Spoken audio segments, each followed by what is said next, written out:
Oh, there we are. Hello.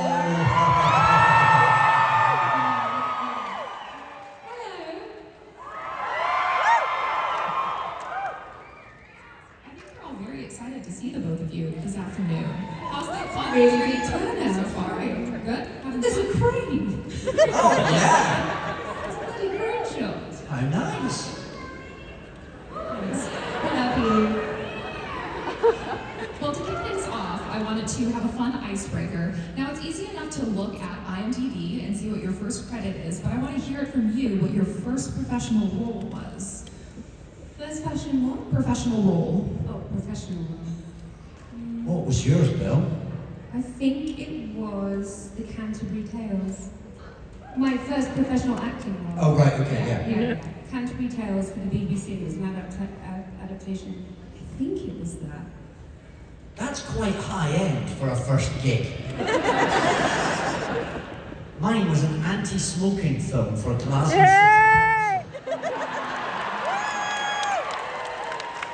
Actually, mine wasn't that. Mine was Kool-Aid adverts. That's what it was. Kool-Aid adverts. What did you have to do in your Kool-Aid advert? Dance and Right. and then I did. They had this cereal out here called Honeycomb. Do you remember? That's the thing. So I did that as well. I was on a harness eating cereal for about 12 hours. Harness. Or floating. Floating.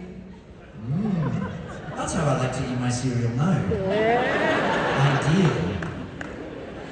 You know, since I think there are probably a few Doctor Who fans out there, I want to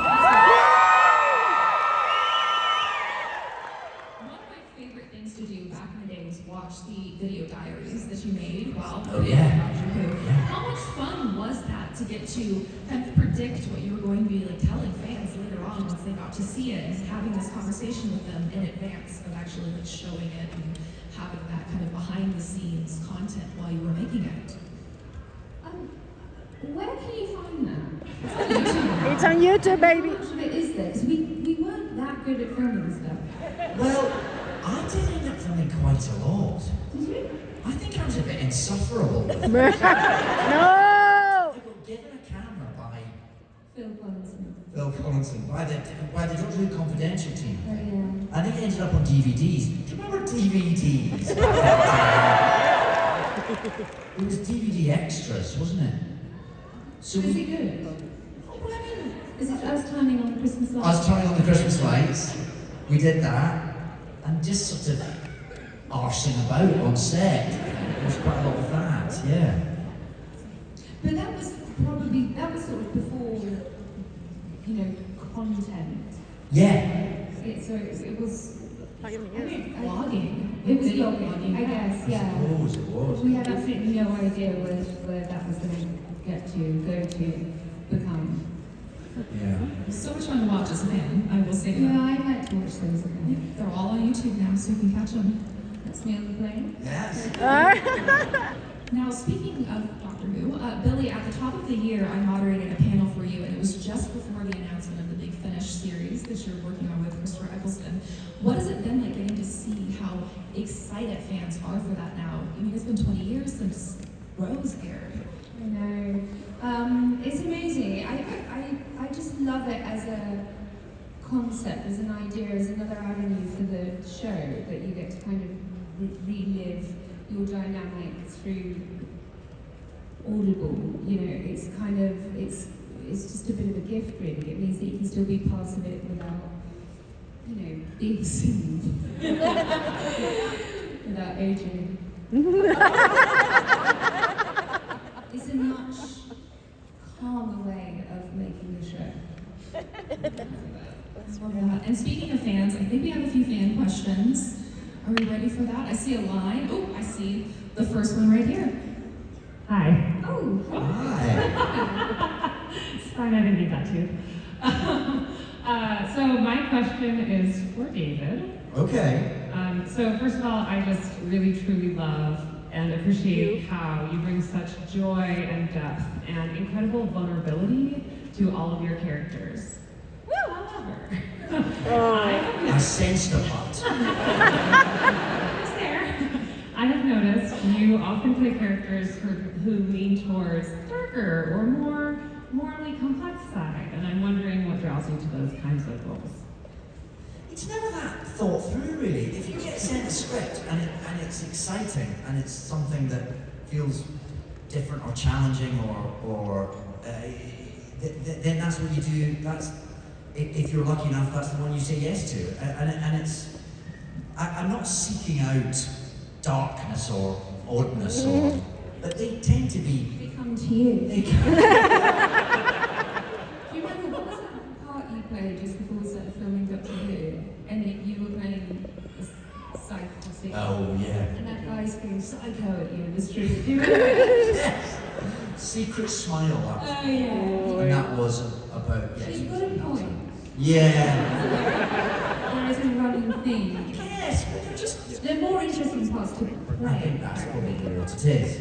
They're more, it's better than playing the boyfriend part, the girlfriend, or the tour guide role, you know, it's more fun to play someone that is really far away from you. A bit complicated, a bit flawed, a bit, you know, and not something you necessarily recognise immediately in yourself.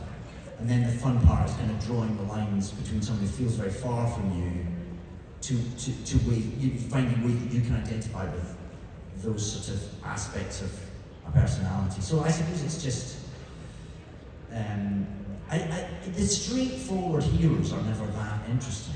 Which is why something like the Doctor is such a gift, because he's kind of a bit batty, and a bit mad, and a bit anarchic. I think people who play really straight heroes well are remarkable, actually, because that's all about sort of finding being really open to a kind of humanity. Someone like Tom Hanks does it really well, just plays really good, straight people and makes you adore them. I think that's actually really hard to do. It's much easier to play weird, messed up. You do that too. But I do think it's interesting the vulnerability you bring to all the creepy people. All creepy people have vulnerability somewhere. It's not always apparent. It may not be apparent, it will be to their nearest and dearest, I'm sure. Thank you. That is an important thing to think about, though. Villains don't realize they're villains. They think they're the hero of their Of story. course we do, yeah. But let's talk about another bonus role. What can you tease about season 2 of Rivals? Because Tony Battingham is an awful guy, but compelling. So He's compelling. not awful, he's just trying to do the best for himself and his family. Or himself. He doesn't really care about his family. Not really. All I can tell you about season 2 of Rivals is I do some terrible things. I mean, really terrible things. That's the last time. Much worse than last time. Oh. Is it plausible? I mean, I will make it up. That's the last thing I do. What's your name and what's your question? Hey, my name is Jennifer. Hi, Jennifer. If you told me in elementary school I'd ever be talking to you guys, I would not believe it. So, hi. I wanted to ask, I feel like Doctor Who is a very funny, sad, all the emotions kind of show, and so I wanted to ask, besides your goodbye, what was the most emotional moment for you guys in the show? Oh, wow. night shoots. Night shoots are very emotional. Yeah. Especially that one in the storm when we were filming one of the Cybermen episodes. Just because the hours were so punishing. I mean, but otherwise, it was just a real romp, wasn't it? It was really just was. a laugh. Yeah. It was one of the lighter jobs I've ever done. The last thing we ever shot together, well, before we ended up then shooting more stuff later that we didn't know about at the time. But the last thing we ever shot together, because we shot out of order, was the very final, do you remember this? The very final scene of the Satan pit. Satan hit Yeah. you as the astronaut. Yeah. Yeah. And we're back on the TARDIS and they say, who are you? And we say something like the stuff of legends or something. That was the last thing that we shot together. I remember finding that quite emotional because you were going off and I was staying. I was a bit worried about doing it without you. Yeah, I remember that. Yeah. Then we went and had a big party. Yeah. Totally. Oh yeah, we did have a big party. That was a big night. What's your name and what's your question? Thank you. Hi, my name is Tessa Huxley, and my question was, what drew you to your character of the Doctor, or both of your characters, and why, and what it was like stepping into such a big role with such a big history? You go first. Well, it was slightly different for me because I had been a fan of it all my life. And then the show had come back with Billie and was so I had sort of taken off. I had kind of gone bananas, and the whole country and the world were going, this is a great show, why have we not had this on the TV? So it was very exciting for me, nerve-wracking, because I suddenly felt the weight of the responsibility of it, but really exciting, but yeah, quite overwhelming. How was it for you?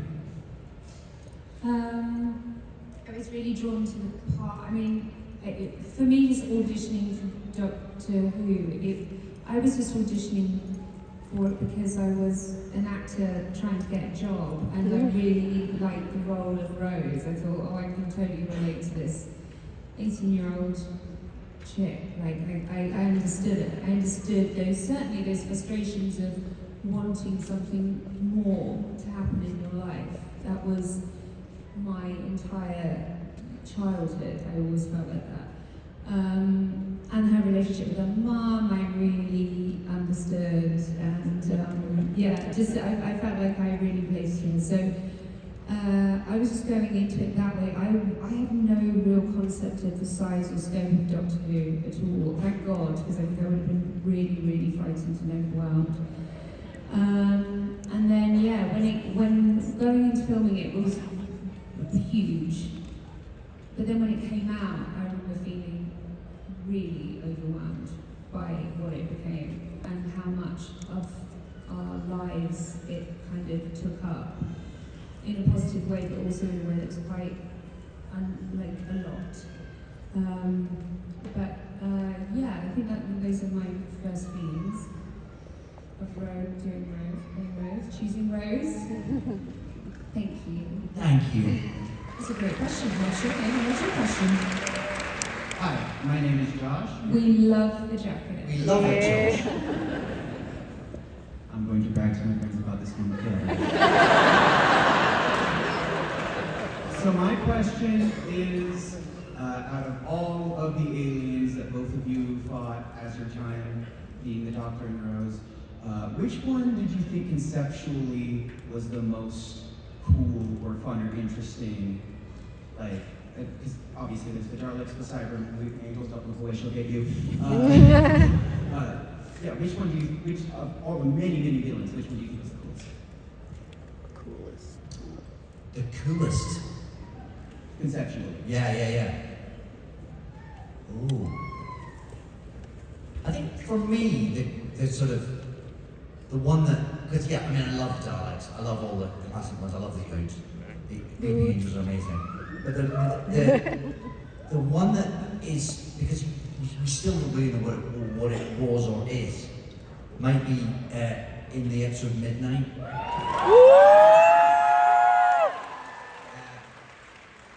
Because it's all a bit nebulous and unknowable, and that probably is more scary than anything else, than any number of sort of tentacles or fangs or horrifying superpowers. Just that it was kind of psychological attack. And Satan Pit was about that too. Yes. When all the questions aren't quite answered, there's something quite exciting about that, I'd say. I think Satan Pit for me, but I also think I like Cassandra.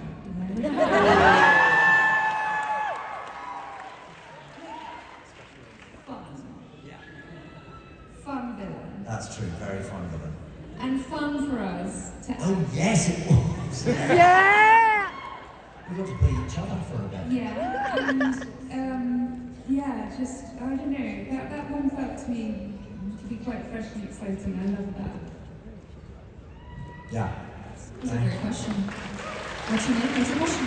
Hi, my name's Marissa. My question for you guys is if you guys could have any alien from your run over for dinner, who would it be? Cassandra. Wow. Not an alien though.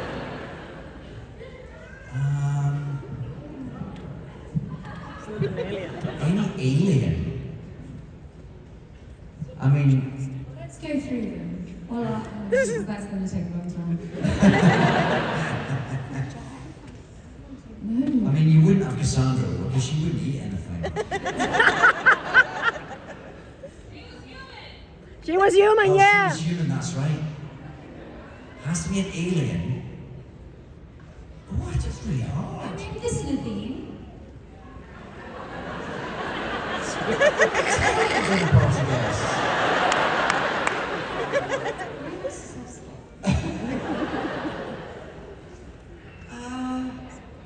Well, because they've got that sinister disguise. That's, they're Yeah.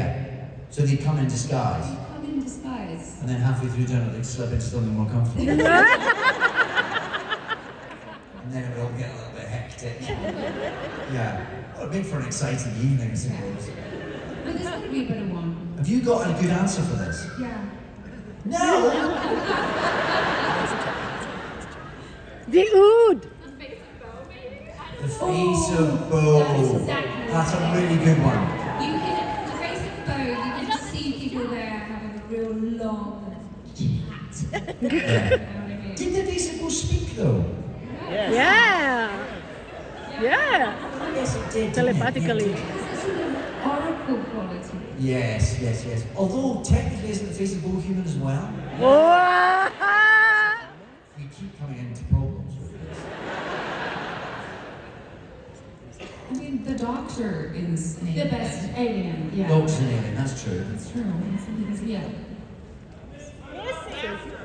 Who? Oh, The Master. Missy. Missy, yeah. Can we have the Doctor over? Is that allowed? Well, that'd be quite cool. Yeah, and raining. Doctor would take all the space. That's true, yeah. Head of the table. rabbit, rabbit, rabbit. Talk. Yeah. And we have 3 versions of your Doctor, essentially. I mean, 3 different We versions. get all the Doctors at once. Let's let them fight. That was a great question. What's your name? What's your question? I'm Emily, and you guys rock. Thank you, Emily. So my sister who cannot be here today has demanded that I tell you that she loves you.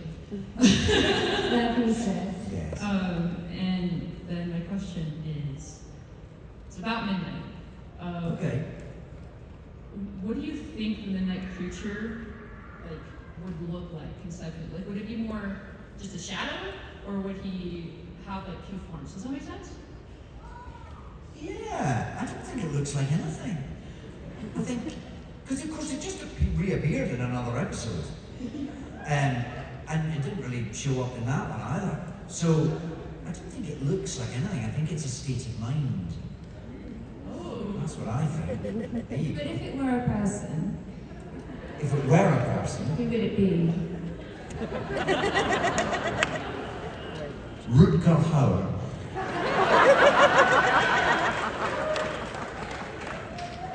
Thank you. It's a great question. What's your name? What's your question? Hi, my name is Shai. I'm asking a question for my sister because they're sort of my found family. Her name is Jenna. She says a great big hi to both of you. Hi, Jenna. Hi. Her question is, during the filming of Doctor Who, was there any blooper or mistake that stands out to you as your favorite? It's not a great anecdote because it actually was just more about us having gone mad than it actually being a funny story. It was just them whipping the bag off my head in the 50s episode, and it was, and I had like dots all over my face because my face disappeared. Yeah. Every time, I did have a bag ripped off my You had a bag on your head. And the bag was ripped off your head. That's right, and of course in the show you've got a blank face, entirely blank face. And I'm supposed to react in horror and distress. But of course in the room you don't have a blank face. You've just got you standing there with a bag ripped off your face trying not to laugh. With little crosses all over my face and the hair like this. Yeah. That was See, it's great. not that funny, but on those long days, Yeah. we must have done 23 takes of that. Oh, we never. The trouble is I'm having to look horrified and you're having to look at me and pretend you don't have a face. So you're finding all my acting hilarious. We laughed a lot when we did Tooth and Claw, I remember that. Right? Why? You can't do it.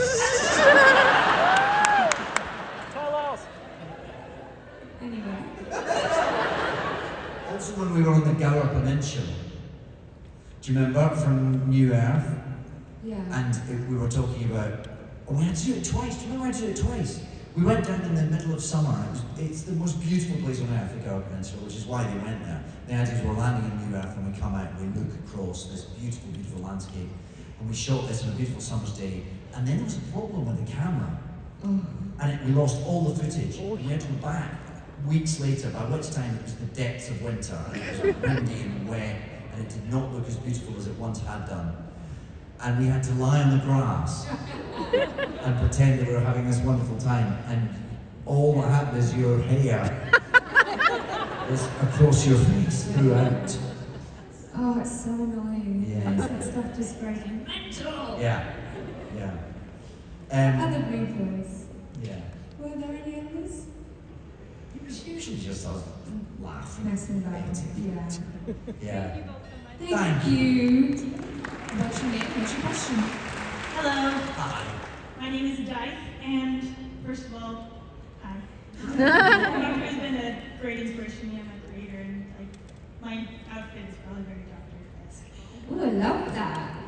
My question is, it's a little more outside of the cinematic, but more of so how do you apply criticism, criticism and be okay, yeah, I could improve on this, but without being letting it affect you negative. Say someone's the way you talked about this, maybe you could have done that better, and be okay, yeah, and that's a sensitive thing, I can improve on that, but without being oh no, I failed. Does that make sense? It does. Totally. It's a lifelong It's a battle. battle. Yeah. I guess it comes down to finding the people whose opinion you genuinely respect, who might genuinely have something to suggest to you, whether it's professionally or personally, and ignoring a lot of the noise, because it can be very, when you do our job, people will write about it in newspapers and online and all that, and I very quickly learned not to read that stuff because it's never very helpful, because there'll be 3 different opinions that are all diametrically opposed about anything you ever do, and you can't believe the bad one if you want to believe the good one. So you've got to just try and block that out and rely on the opinions of people that you trust, I suppose. We also think a lot of it is about growing up.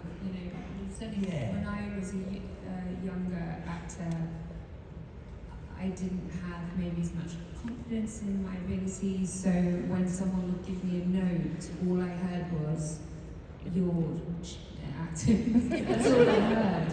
And then as you get older, you see the fruit of someone giving you some feedback that actually helps you do something more interesting, and then you realize that it's collaborative and it doesn't just have to be you sort of fighting and holding your position, that it's okay for someone to come in and go, hey, why don't you try that, and it be better for it.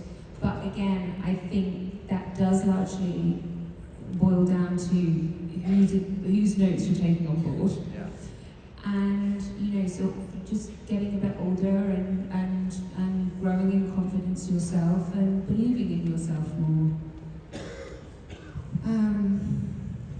But I mean, I think that more nowadays. I'm like, I get those feelings more like parenting. I'm like, I could have done that better. Yeah. And my kids are at an age where they go, you could have done that better. And so that is for me my biggest challenge now, not acting and not what people say about me publicly in the press, whatever. It's what my kids think. Yeah. You know? Those are great answers. Great question. What's your name? What's your Oh, question? I love this. Hi. Energy. And first off, I want to thank the two of you for coming all this way. Thank And you. Thanks for having us.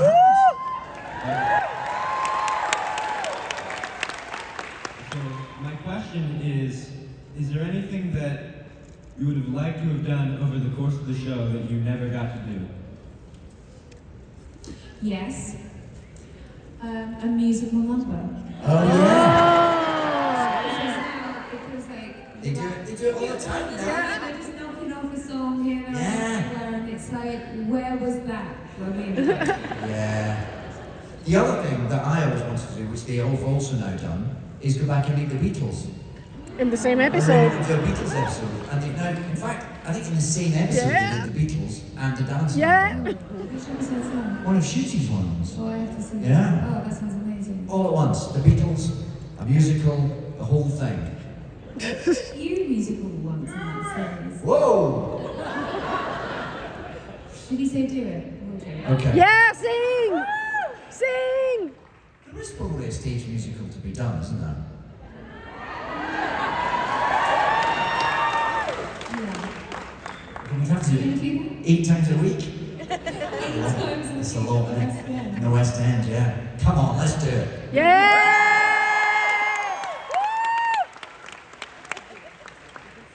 Great answers.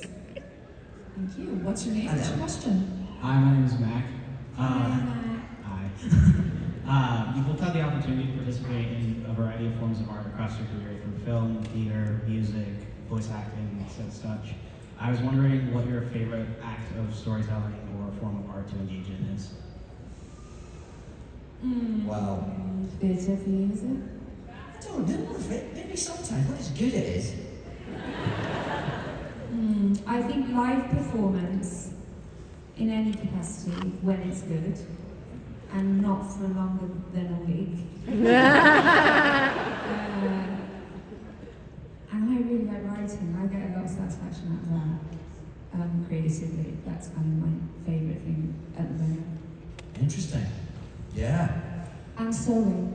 Sewing, really? Sewing, me and my daughter started sewing together.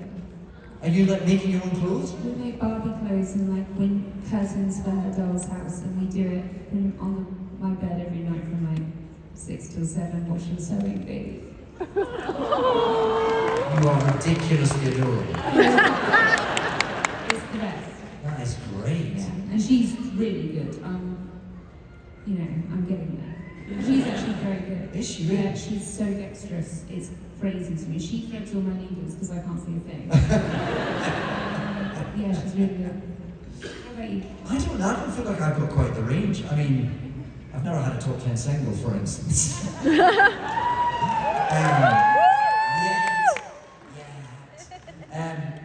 Not yet, hopefully. I'd like to be good enough. A good enough singer to do a musical. I'd love to do a stage musical. No, I'm not. Yeah! You know those people who can really sing? You It's can okay just to not get really. roars out of them. But in Chicago, and they weren't all natural singers. All the guys that were going in to do the Broadway. I would be a great Roxy Hart. That is true. It's more about the acting than the vocal. Roxy Hart. Well, just the show itself. I know. I'd like to be able to. The trouble, I'd love to do these things, but I don't want to do something that there are. When you see someone who can really sing, who really, when you see Idina Menzel, I saw one of Idina Menzel's last performances of Wicked. I did, and I'd never seen him before, and I was like, who the fuck is that? It just hits you like a wall, this sort of power, this sort of voice like that. What was that? In the West End, in Victoria Palace in London. Oh my God. It was amazing.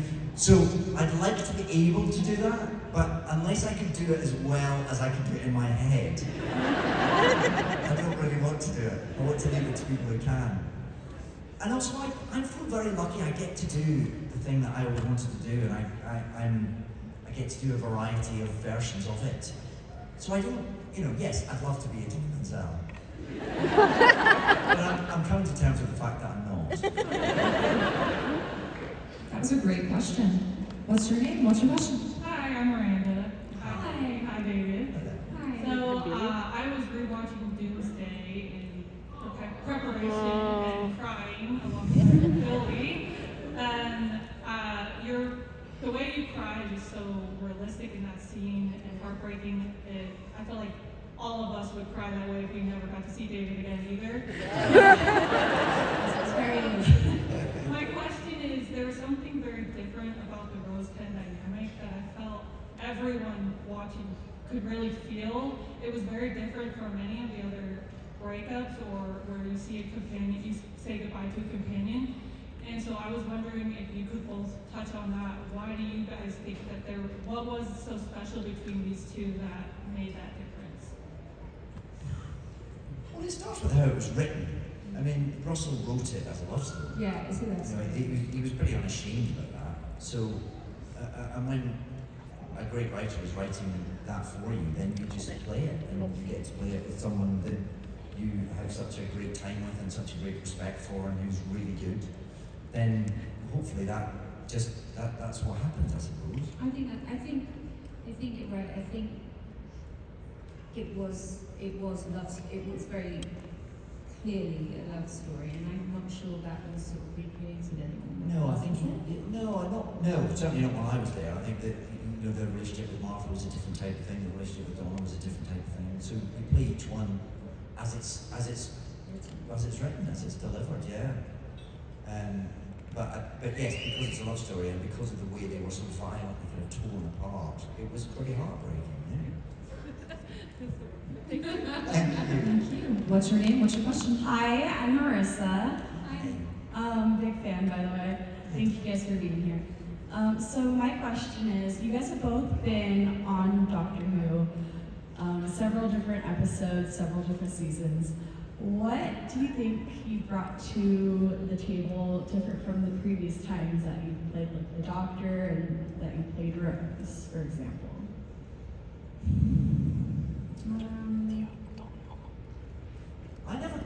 I attempted to bring the same thing. I wasn't trying to do anything new or different. But inevitably you are different. When I last played the Doctor was like 15 years after the first time I did it. So I'm different, and you're a different person. You're 15 years older. I was determined that I was still going to run as fast. Determined.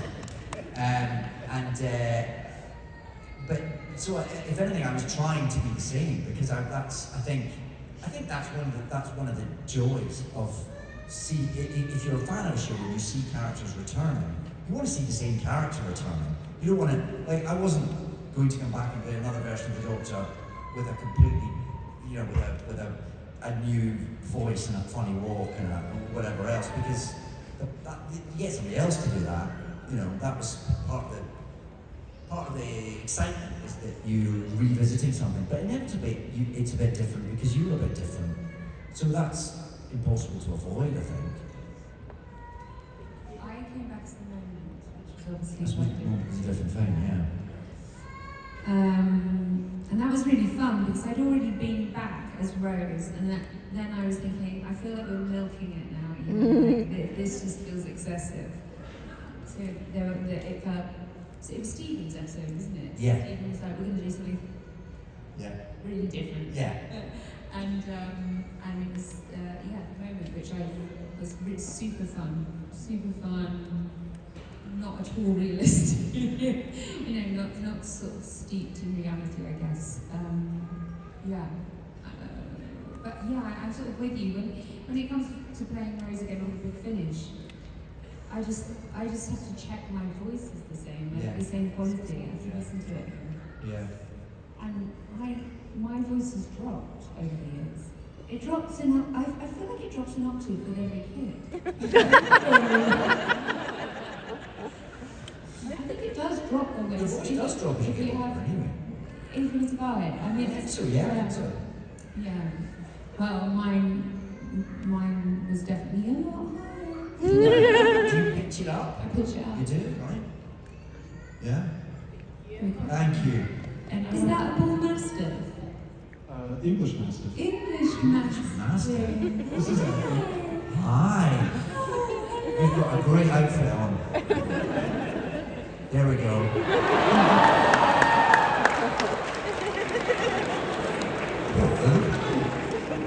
Sorry about that. So I'm Joe. This is Alfie. He's better looking. I have a question for primarily Billie, but I want your input as well. When she is left with the human clone of the Doctor, how does that story end? Yay.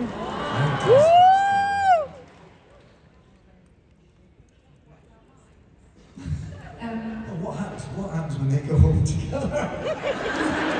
Well, I've already said this 1,000 times. I wanted Russell to write that. Yeah. Kind of relief or something, to see them being like domesticated. Yeah. Oh, please. And then the real one comes back. Well, not the real one, but, the first one.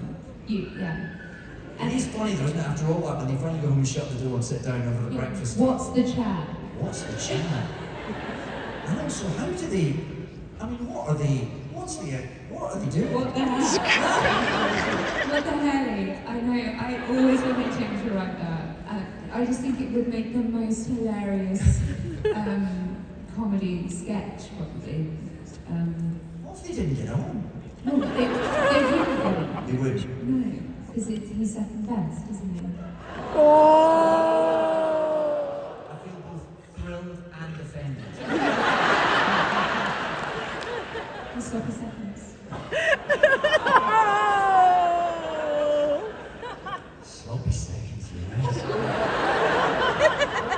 He wasn't afraid to get stuck in though, was he? That's the thing.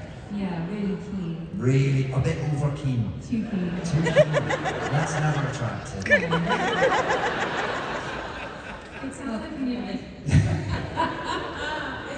to pitch this for like a Red Nose Day special or something. That's what I was thinking. And you will be our last question, I believe. What's your name? What's your question? My name is Cora, and my question is, when you first started acting for Doctor Who, was there anything that surprised you while you were acting? Whilst we were acting, or just generally when we were making it? Anytime. I definitely think I was most surprised when it came out and when it became as big as it did, and the reaction to it was really surprising to me. The fandom, I'd never, I'd never known sort of fandom like it, and also just it would become a part of sort of every conversation that you had. It was just extraordinarily overpowering in many ways, just as a lived experience, not necessarily when you were acting. When you were acting in it, it felt contained and fun and away from the world. Going out into the world with something of that size was like, whoa. That was my biggest surprise. I suppose I sort of agree with that. It's not, the actual doing of the job is just learning the lines and turning up and trying to see, rehearsing the scene and trying to make it the best you can make it. So that sort of makes sense. That's kind of logical. But I suppose I wasn't surprised by it because I knew what the show was, and also I'd watched the first series go out, so I'd seen some of the reaction. But until you're in the middle of it, you can know what it's going to be like kind of intellectually, but the feeling of being in the middle of something that is has so much attention on it it takes a deep breath, and it's a lot to get used to. I don't know that it was surprising because I sort of knew what it was going to be, but it's still. But even that, you can't prepare for that experience in any way at all. However much someone says, oh, make sure you keep your close ones around you, Yeah. don't trust people, like preparation for sort of fame. Yeah. You cannot know what it feels like until you're experiencing it, which is both brilliant and also a lot. Yeah. Yes. Yeah. I think, yes, how fragile it can make you feel. Maybe that was the biggest surprise for me. Thank you. Thank you. That's a great question. We all appreciate all the time.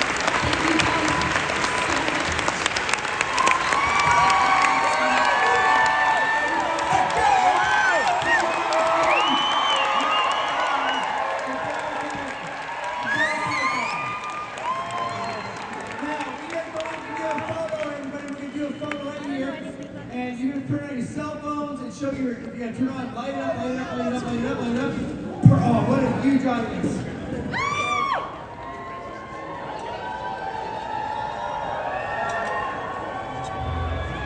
Oh, ready?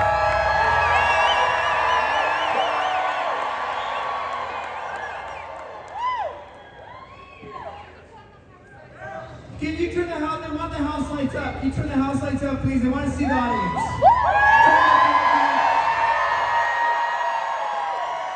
Oh, down. I'm sorry. Can you turn the house lights down so I want to see all the stars? Turn the house lights down. All right,